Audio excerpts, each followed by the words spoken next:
साथियों नमस्कार। मैं हूं अनिल वर्मा। आप देख रहे हैं अपना यूट्यूब चैनल योजना इंडिया।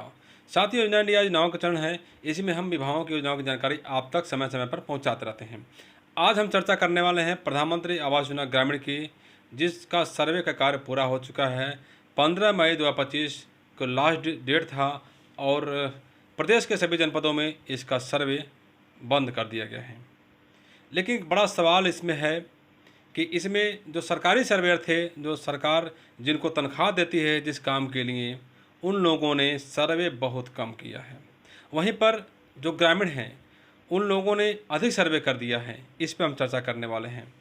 तो हम एक ज़िले की बात करें, उत्तर प्रदेश के जनपद महाराजगंज की, तो यहाँ पर 15 मई तक जो है कुल जो सर्वे हुआ था 93,821, यानी 93,821 लाभार्थियों का पंजीकरण कराया गया प्रधानमंत्री आवास योजना के लिए, जिसमें सेल्फ सर्वे हुआ था 81,086। सेल्फ सर्वे का मतलब ये है कि खुद लोगों ने अपने आवास के लिए खुद सर्वे किया है। 81,086 लोगों ने अपने आवास के लिए सर्वे किया। वहीं पर एडसेट सर्वे यानी सरकारी सर्वेयर जो थे, जिनको सरकार तनख्वाह देती है गांव में काम करने के लिए, सर्वे करने के लिए, उन्होंने 15 मई 2025 तक केवल 12,735 आवासों का सर्वे किया। यानी कि जो ग्रामीण हैं, उन्होंने 5 गुना से अधिक आवास का सर्वे कर लिया। जबकि सर्वे कार्य के लिए जो सर्वेयर हैं, ग्राम पंचायत अधिकारी, लेखपाल जिनको लगाया गया था, जो सरकारी सर्वेयर हैं, उनकी ट्रेनिंग भी कराई गई थी। जिलाधिकारी, सीडीओ और अधिकारियों की मौजूदगी में विजुअल तरीके से बताया गया था कि कैसे ऐप के माध्यम से सर्वे करना है, क्या क्या स्टेप इसमें दिए जाएंगे। जबकि ग्रामीणों को कोई ट्रेनिंग नहीं कराई गई थी और कोई जो है उनको तकनीकी जानकारी नहीं थी। उन्होंने किसी प्रकार से खुद अध्ययन करके, खुद प्रैक्टिस करके या किसी की मदद से खुद सर्वे किया। लेकिन एक बड़ा सवाल यह भी है कि जो लोग गरीब हैं, जो लोग कम पढ़े लिखे हैं, जिनके पास एंड्रॉयड मोबाइल नहीं है, उनका सर्वे किया हुआ होगा। बहुत से ऐसे साथी छूट गए होंगे जिनको आवास की सख्त ज़रूरत है।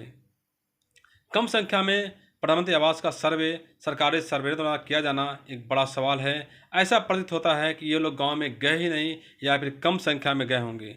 बहुत से लोग छूटे होंगे, तो उनका जो दोषी होगा कौन होगा?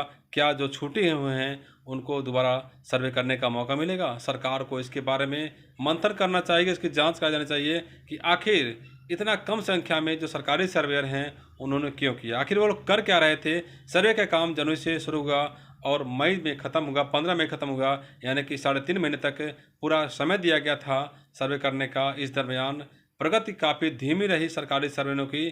चर्चा यहाँ तक है कि जब सरकारी कर्मचारियों को कोई अपना लाभ दिखाई देता है, उनको कमीशन मिलता है, तो वहाँ बहुत एक्टिव हो जाते हैं, और जहाँ पर कमीशन की बात कम रहती है वहाँ लोग एक्टिव नहीं रहते हैं। हालांकि प्रधानमंत्री आवास योजना में ग्रामीण में भी कुछ लोग पैसा लेने देने की बात करते हैं, लेकिन इतने पारदर्शी तरीके से इस बार सरकार ने व्यवस्था किया था कि कोई भी ईंट दिख जाएगा तो उसको पात्र मान लिया जाएगा, और जो सर्वे है उसके बाद भी सरकारी अधिकारी हैं वो भी सर्वे सत्यापन करेंगे। इसके डर से कुछ सरकारी कर्मचारी डरे हुए थे, इसलिए उनको लगा कि इसमें कोई फ़ायदा नहीं है, इसलिए वो गांव में कम गए और कम सर्वे किए।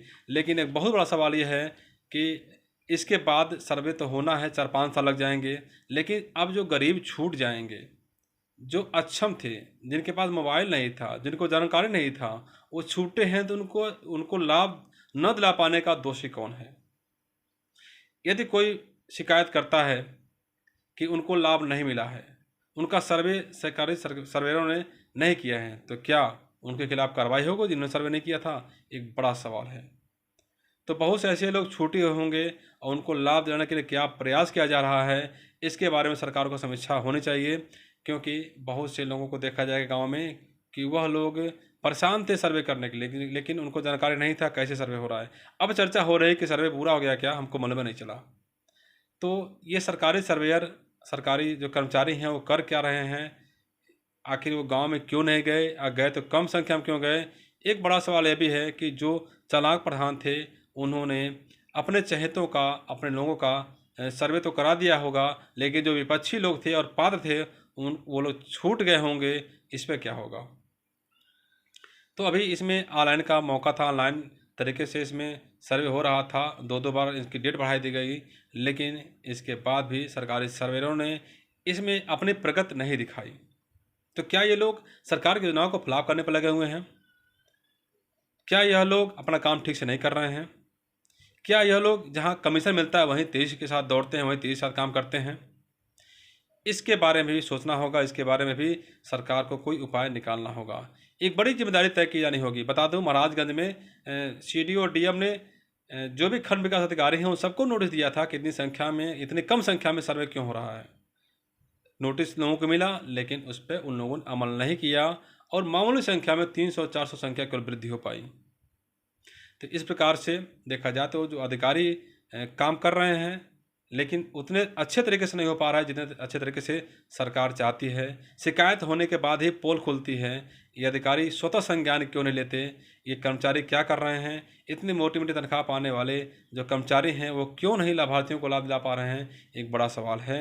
इसके लिए भी सरकार को कुछ उपाय करने चाहिए। आप किस ज़िले से हैं? आपके ज़िले में, आपके गांव में कोई पात्र व्यक्ति है जिसका सर्वे नहीं हो पाया तो कमेंट बॉक्स में ज़रूर बताइएगा। यदि आप खुद पात्र हैं और सर्वे नहीं कर पाए हैं तो ज़रूर बताइएगा। यदि आपको जानकारी थी और सर्वे नहीं कर पाए, यदि आपको सर्वे की जानकारी नहीं मिल पाई थी, तभी हमको बताइएगा कमेंट बॉक्स में।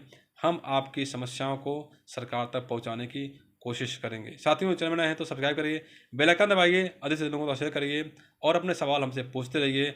मिलते हैं नए वीडियो में नई जानकारी के साथ। तब तक के लिए नमस्कार।